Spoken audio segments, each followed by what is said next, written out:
Back when I started training calisthenics, I wasted a lot of time on some bullshit exercises that didn't build any real strength. So in this video, I'll show you 10 best calisthenics exercises to start with. We'll go over each exercise, showing you how to do them and how to adapt them to your current strength level. If you are a beginner, you can do them. If you are advanced, you still can do them. You just need to adapt them. Let's start with the push-up. But why push-up? First of all, because it's very good for your chest. It will get you very strong chest, very strong triceps, and also a little bit of shoulders. So how do you do the push-ups properly? First of all, you'll want to put your arms around shoulder width apart, not too wide, not too close. Of course, with time you can experiment with different hand positioning, but let's start with the regular one. Hands around shoulder width apart, you go to the plank position and you keep your body straight. You're not like this with your ass up, you're not with your ass down. Your body has to be straight. And in order to have your body straight, you need to tighten your core and squeeze your butt. If you have your butt like this, then it means your butt is not squeezed. When you squeeze your butt, it will automatically go straight. When you squeeze your belly, you will stop sagging yourself like this and you will go to this position. And well, this will be a straight push-up then. What I see very often people do when they do push-up, they do something like this with their elbows, which is not ideal. This is kind of dangerous for your shoulders. So what you want to do, have your elbows close to your body, but also not too close, because there is another thing that many people do when they hear that they shouldn't do like this, then they put their elbows too close to their body. So they are kind of blocking their body with their elbows. So it's like another extreme. So people go from this to this. Try to avoid both of these things, just like this. Look. And the last thing you want to think about, that you want to do full range of motion. At least focus on going all the way down. The bottom part of the push-up is the most important, and this is the one I see mostly people skipping. So people don't go all the way down. They think they have to go to the 90 degrees, which is total bullshit, because the bottom of the push-up is when the most gains are made. That's where your chest is stretched the most. That's why you should go all the way down. So this is how you do push-ups. And how do you progress them? How do you adapt them to your current strength level? Because you might be the person that cannot do push-ups yet, right? So when you go to the push-up position, you just put your knees down. Simple as that. And you do push-ups. Yes, some people call it girly push-ups, because every man should be able to do push-ups. But if you cannot do normal push-ups yet, it's still much better to do this than to do nothing at all. Some people might be ashamed of doing knee push-ups. I would be ashamed of doing nothing. I would rather do knee push-ups if I had to. So you start with the regular push-up, you put your knees down and you do this push-up like this. Then you just do like this. These are the normal push-ups, the regular ones. And another way to make them easier is to do incline push-ups.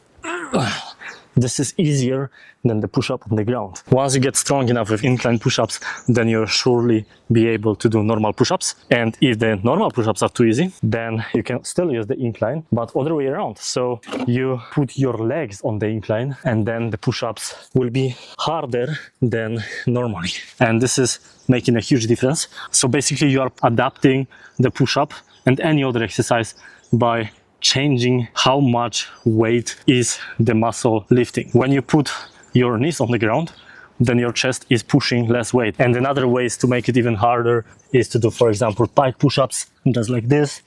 This is already a little bit more similar to the handstand push-up or diamond push-ups. You can play with it in many different ways. You can even do the explosive push-ups, right? There are so many different exercises you can do to make your workouts harder. And if you want even more exercise ideas like this, just check out our community, because we have an exercise library in there. So you can always check some more exercise ideas. We have their categories, we have their horizontal push, and then there are different exercises which are in this plane, in this horizontal plane, and you are pushing yourself away. So there are many different variations of push-ups. You can check it out, and let's go to the next exercise. Next up, we have, of course, a pull-up. A pull-up is one of the best calisthenics exercises you can do overall. If I will take only one exercise that I would do till the end of my life, it would be a pull-up. Because pull-up, you can also progress indefinitely. You can also adapt them to your current strength level in many ways, and they build you a very, very strong back, very strong arms. It even helps with your shoulders. It has way too many benefits to skip this exercise. But how do you do them properly? First of all, you wanna grab the bar very hard. you want to have a very strong grip. So you squeeze the bar very hard when you're hanging on it. Then you want to squeeze your core. So you engage your core very much and then pull yourself all the way up, chin to the bar or above the bar. You don't have to do above the bar like this. You don't have to. You can do just chin to the bar. It's still completely enough. But go all the way up and go all the way down. This is exactly the same problem like with push-ups, that most people skip the bottom part of the pull-up. And you probably know this. So this part of the pull-up, people skip. People go somewhere until here. They don't go all the way down, which is also one of the most important parts of the pull-up. So how do you progress them? Because you might not be able to do pull-ups yet. Maybe you can do one, maybe you can do two, but also with crappy form. So how do you progress them? How do you start training pull-ups? You can do it with this. This is how I teach my clients to learn the pull-ups. We use this kind of resistance bands. There are different ones. For example, this one is much harder than this one. So this one helps much more than this one. You put it just like this on the pull-up bar. You put your legs in it, both of them, because sometimes I see people put only one leg in there and you just do a pull-up. So this is basically making you lighter, and you do the pull-up exactly the same like you would do without the band. Strong grip, engage your core and chin to the bar. Opa. Opa. And with time, what you also can do is negative pull-ups. So you'll want to jump all the way to the top of the bar. If you have even lower bar, this one is very high. We have there lower ones, but I'm too lazy to switch the camera now. If you have lower bar, then it's even better. Or if you have some kind of box, it's also better because this bar is way too high, but I still can show you. Jumping negative pull-ups. So you jump to the top and you slowly lower yourself down. If you cannot control your descent, if you are just dropping yourself down because you cannot hold yourself on the top, you cannot slowly lower down like this, then don't even do this exercise, because then it doesn't make any sense. If you just drop yourself down, it doesn't build any strength. It's just waste of time, like literally waste of time. You better not do anything. So with these two exercises that I just showed you, you can learn the regular pull-ups. And when the regular pull-ups become too easy, which will take some time because pull-ups are a difficult exercise in itself, you can progress them very simply by just pulling yourself higher. For example, chest to the bar, not to the bar, whatever, look. So this is how you make the pull-up harder. If you have access to the weights, you can also do weighted pull-ups, which is the easiest way to progress because it's very predictable. You can just add 2.5 kilos every workout, every week or something like this. So it's very easy to progress. And you can also do this with other exercises, even with push-ups or with dips. This is also one of the best exercises you can do when you start calisthenics and even when you end calisthenics, because this is exercise you never stop doing. But how do you do them? First of all, when you're on the bar, you want to put your shoulders away from your ears. So you do the scapular depression like this. Not like this, but like this, right? This is the first part of the movement. Then you go all the way down, around 90 degrees or lower, and then you keep your elbows, just like with push-ups, quite close to your body, not to the side. So elbows close to your body, and then you push up, just like this. Very simple technique. This is how you do dips, but how do you progress them? First of all, what you can do are bench dips. So you find yourself something that you can grab from behind. You probably have seen this exercise somewhere in the past. It's very common, very basic exercise.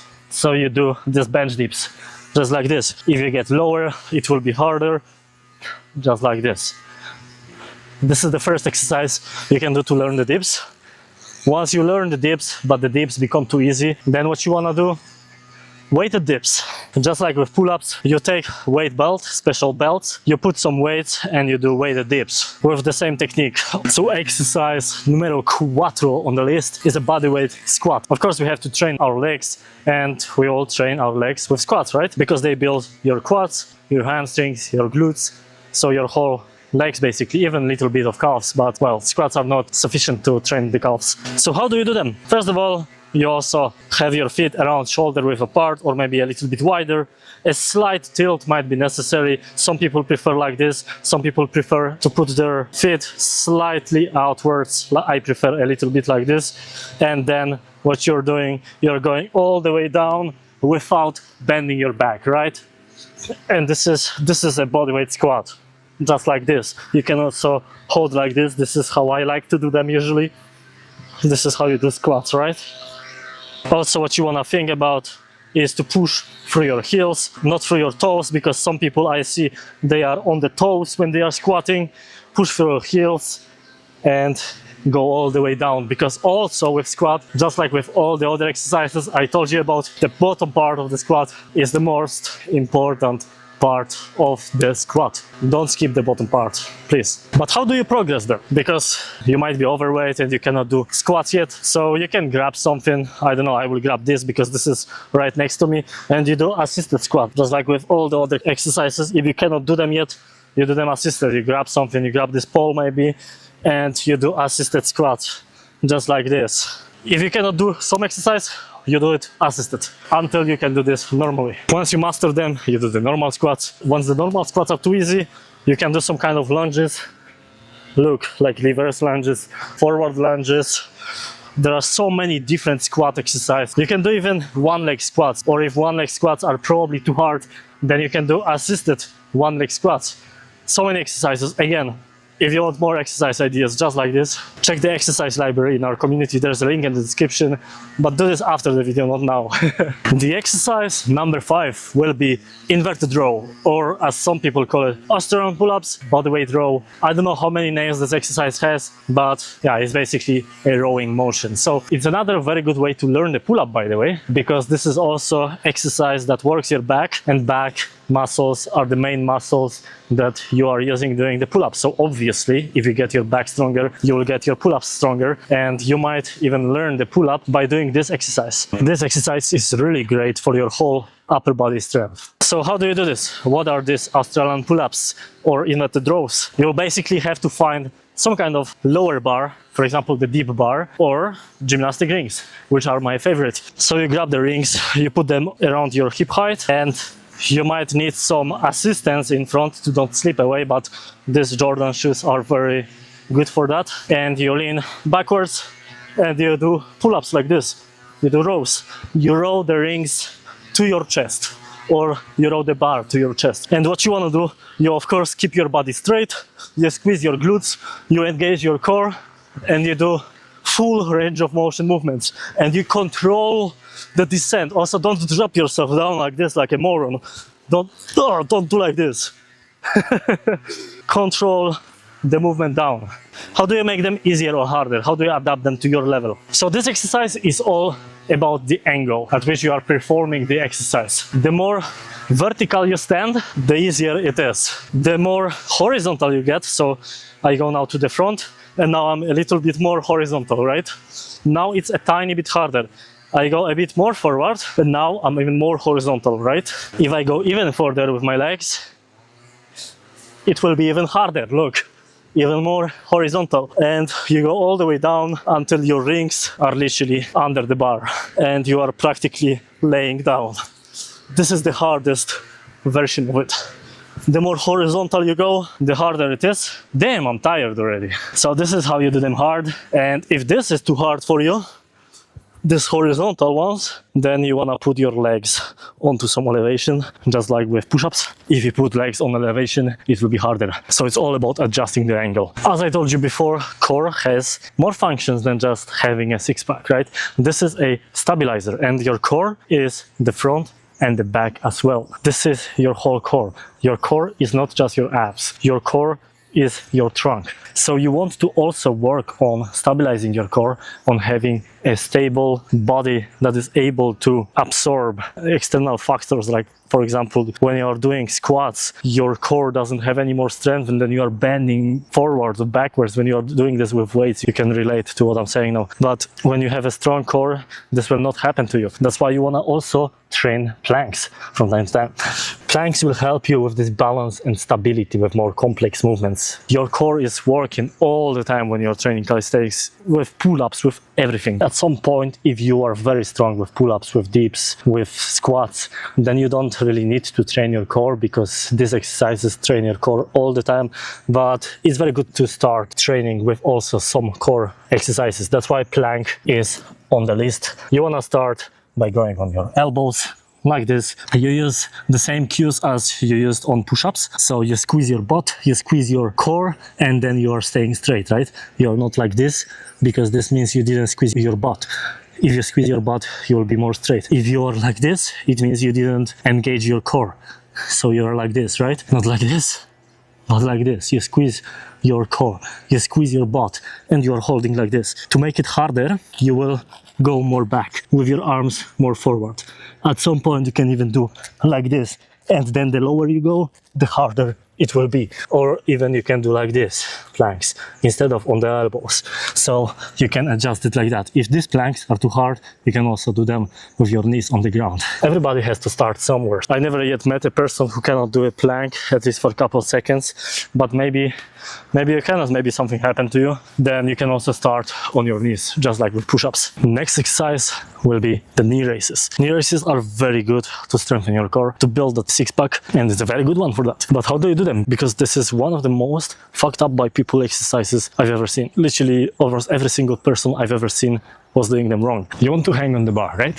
That's quite obvious. And here's the thing that people do wrong. People just lift their knees.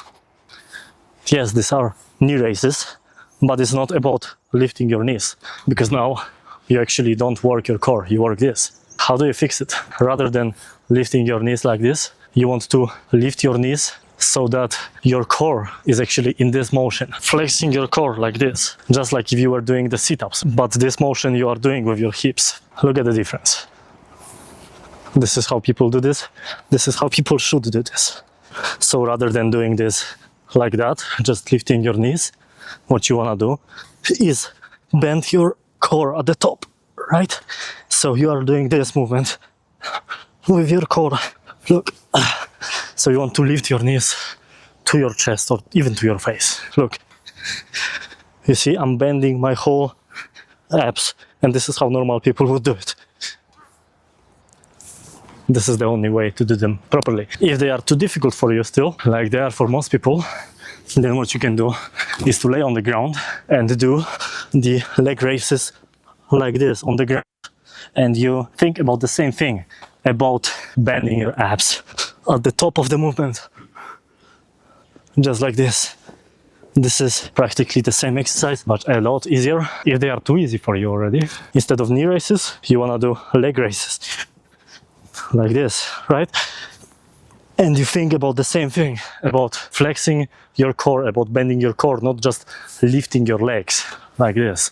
You want to do this motion at the top. The next exercise I want to show you will be reverse lunges. I already showed you this before when doing squats as a way to make squats harder, but I want to show it also as a exercise itself separately, because it's very good exercise to train besides your squats. Even if you do weighted squats, you can also do some lunges with weights, and there are different ways of doing this. You can even do Bulgarian split squats, you can do different kind of split squats. So I'm not talking only about reverse lunges, I'm talking in general about unilateral, which means single leg exercise, and reverse lunge is as one of the examples because it's simple enough for you to do this probably. So you wanna just stand like this, right? And you go to the back and you go all the way down to stretch this ass. Like I told you, the most important part of the movement is the bottom, right? And you go to the top and you can do like this with one leg for a couple moves, and then like this with other leg. You can do this different ways. You can do this switching like this, right? It's very good for your glutes, for your quads, for your hamstrings. Very good exercise. Overall, it also improves your balance and coordination because while you are working on one leg, right?